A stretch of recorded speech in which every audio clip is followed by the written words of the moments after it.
love these sizes. This is some Calvados, 4 years old, 10 years old, and it goes up. Nice size bottles.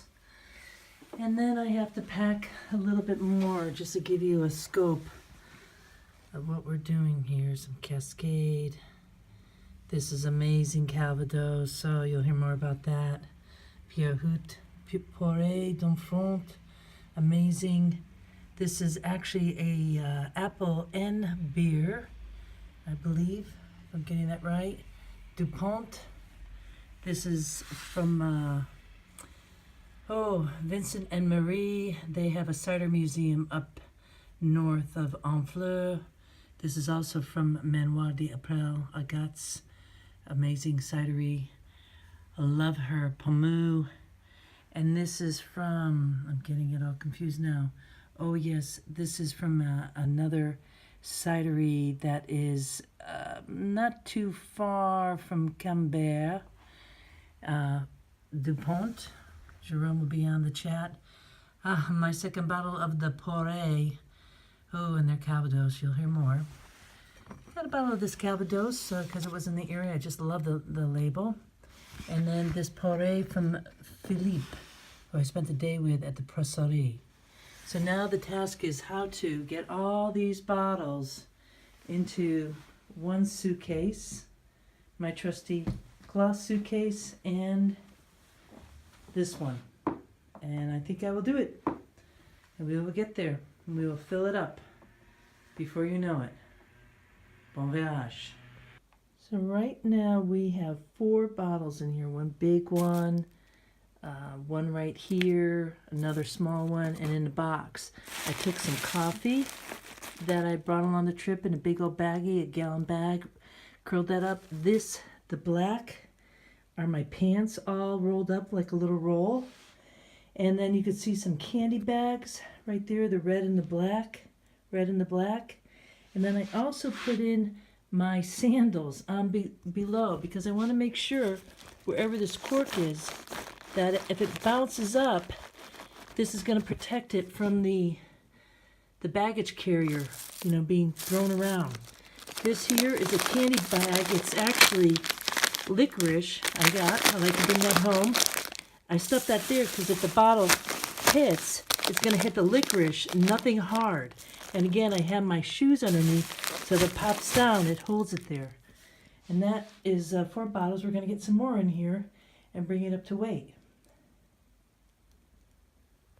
Well, the Poré bottles from the area of Domfront in France are going to be nice and tight because these are actually rolls of toilet paper that I had left over from the Airbnb. I normally pick up some extra toilet paper and other little things, and they go really well over the top of these bottles to protect that very delicate area.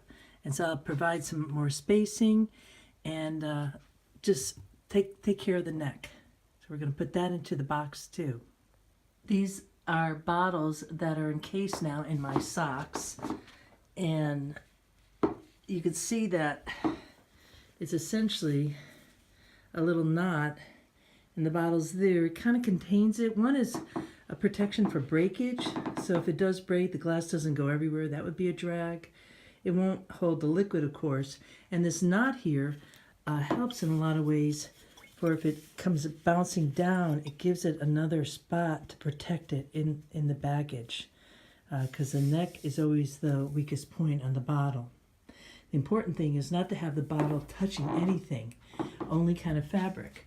So I've included my bathing suit here, and now I'm building up a layer so I'll be able to put on another layer of bottles on top of this. So I have some pants here, again the pants around. A shoe is often a perfect little holder for a bottle because you have the toe, and the heel part makes it pretty solid.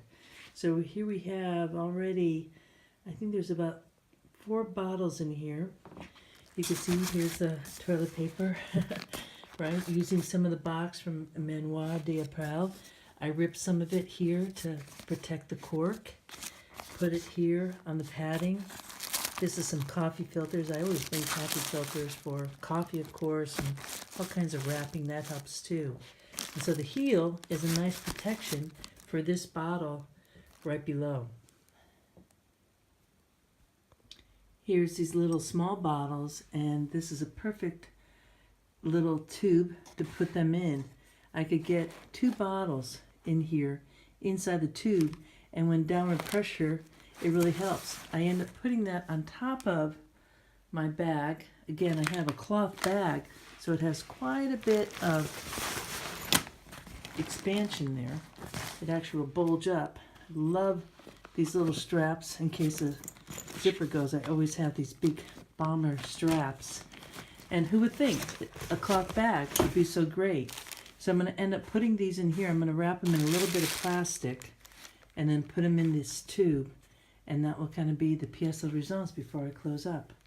And might tuck a couple little extra things around the edges. To recap, the main thing is to never let the glass hit another hard object, and certainly not other glass bottles in your luggage. So always create that barrier. Secondly, use what you already have. You could bring bubble wrap, but you have all this great clothing, maybe even more that you bought while you're on your trip, that you could roll up as like a long noodle and create your own barrier with that. Use your shoes, use your socks, and always throw in extra plastic bags from home, maybe some black electrical tape too, I highly recommend as an extra piece in your little toolbox for cider travel. And thirdly, don't forget that you have to stay within a limit. Otherwise, you're going to pay a lot more for your luggage. So don't get too overwhelmed by bringing every single bottle that you see home. Select carefully and enjoy it out there in the wide, wide world of Ciderville. Best of luck. Bon voyage.